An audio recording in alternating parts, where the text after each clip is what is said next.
بسم اللہ الرحمن الرحیم۔ زی اسلامک ٹی وی کے محترم پیارے ناظرین، السلام علیکم۔ پیارے دوستو، ایک دفعہ حضرت سیدنا علی کی بارگاہ میں ایک خاتون حاضر ہوئی۔ اس خاتون نے حضرت امام علی سے عرض کی، اے حضور، دنیا میں وہ کون سا عمل ہے جن کو عورتیں کریں تو وہ عورتوں کی عبادت قبول نہیں ہوگی؟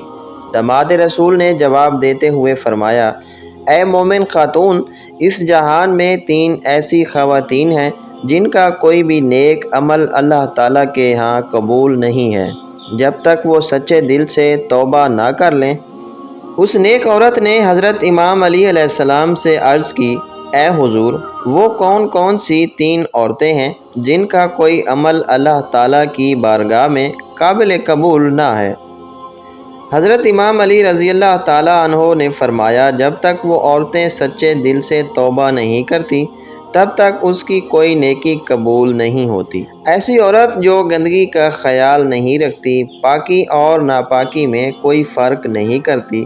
حضرت امام علی رضی اللہ تعالیٰ عنہ نے فرمایا، جب حضور اکرم صلی اللہ علیہ وسلم معراج کی سیر کرنے کے لیے تشریف فرما تھے تو نبی اکرم صلی اللہ علیہ وسلم نے جہنم میں ایسی عورتوں کو بھی دیکھا جن کو اللہ تعالیٰ نے سخت عذاب کا مستحق قرار دیا تھا۔ ان عورتوں کو اپنے اپنے گناہوں کے مطابق سزا مل رہی تھی۔ ان میں سے ایک ایسی عورت بھی تھی جس کے پیروں کو سر کے بالوں کے ساتھ باندھ دیا گیا، اس کی ٹانگوں کو سینے کے ساتھ باندھ دیا گیا۔ حضرت بی بی فاطمہ رضی اللہ تعالی عنہا نے نبی اکرم صلی اللہ علیہ وسلم سے دریافت کیا، اے اللہ کے نبی، وہ عورت جن کے پاؤں، سر اور ٹانگیں جسم کے ساتھ باندھے ہوئے تھے، اس عورت کا ایسا کیا گناہ تھا جن کی وجہ سے عورت دردناک عذاب میں مبتلا تھی؟ رسول اکرم صلی اللہ علیہ وسلم نے فرمایا، اے میری پیاری بیٹی، جب میں نے اس عورت کو جہنم میں چیختے چلاتے ہوئے دیکھا تو میں نے حضرت جبرائیل علیہ السلام سے دریافت کیا تھا، اس عورت نے کیا گناہ کیا ہے کہ اللہ تعالیٰ نے اس عورت کو ایسی سزا کا مستحق قرار دیا؟ حضرت جبرائیل علیہ السلام نے فرمایا، اے اللہ کے نبی، یہ عورت ناپاک رہا کرتی تھی، یہ پاکی اور ناپاکی میں کوئی فرق نہیں کیا کرتی تھی۔ جب اس پر غسل واجب ہو جاتا تو یہ غسل کرنے میں تاخیر کرتی، کافی دیر ناپاکی کی حالت میں وقت ضائع کرتی تھی۔ یہی وجہ ہے کہ اس کو دردناک عذاب سے دوچار ہونا پڑ رہا ہے۔ حضرت امام علی نے فرمایا کہ ناپاک عورت کی کوئی بھی عبادت قبول نہیں ہوتی۔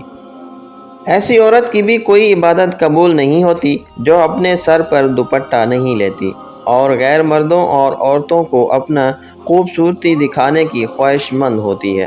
اس کی بھی کوئی عبادت قبول نہیں ہوتی جو عبادت کے دوران اپنے سر کو ڈھانپ کر نہیں رکھتی۔ ایسی عورتوں کو یہ بات جان لینی چاہیے کہ یہ خوبصورتی ہمارے کسی کام کی نہیں بلکہ یہ الٹا ہمارے اوپر گناہ ہوگا۔ حضرت امام علی نے فرمایا کہ بد اخلاق عورت کی بھی کوئی نیکی قبول نہیں ہوتی۔ نبی اکرم صلی اللہ علیہ وسلم کی بارگاہ میں ایک بندہ حاضر ہوا، کہنے لگا، اے حضور، میرے علاقے میں ایک ایسی عورت رہتی ہے جو کہ بہت نیک اور پرہیزگار ہے۔ اس عورت کا رویہ اخلاق کسی کے ساتھ بھی ٹھیک نہیں ہے، وہ جب کسی کے ساتھ بات چیت کرتی ہے تو بد اخلاقی سے پیش آتی ہے۔ ایسی عورت کے بارے میں اللہ تعالیٰ کا کیا حکم ہے؟ نبی اکرم صلی اللہ علیہ وسلم نے فرمایا، اے اللہ کے بندے، بد اخلاق عورت کے لیے اللہ تعالیٰ نے جہنم میں سخت عذاب تیار کر رکھا ہے۔ بد اخلاق عورت چاہے جتنی مرضی نیک کام کر لے، اگر اس کا اخلاق بہتر نہیں تو وہ جہنمی ہے۔ نبی اکرم صلی اللہ علیہ وسلم کا فرمان ہے، تم میں سے بہتر وہ ہے جس کے اخلاق اچھے ہیں۔ ایک اور بندہ نبی اکرم صلی اللہ علیہ وسلم کی بارگاہ میں حاضر ہو کر کہنے لگا، اے اللہ کے رسول، میرے محلے میں ایک ایسی عورت ہے جس نے کبھی بھی کوئی نیک کام نہیں کیا۔ اس عورت کا اخلاق ہر انسان کے ساتھ اچھا ہے، وہ جب بھی کسی کے ساتھ بات کرتی ہے تو حسن و سلوک سے پیش آتی ہے۔ ہمارے علاقے کا ہر مرد عورت اس عورت کے اچھے اخلاق کی وجہ سے اس کی عزت و احترام کرتے ہیں۔ اس بندے کی بات سن کر حضور اکرم صلی اللہ علیہ وسلم نے فرمایا، ایسی عورت جنت میں داخل ہوگی۔ اللہ تعالیٰ سے دعا ہے ہم کو نیک کام کرنے کی توفیق عطا فرمائے۔ آمین ثم آمین۔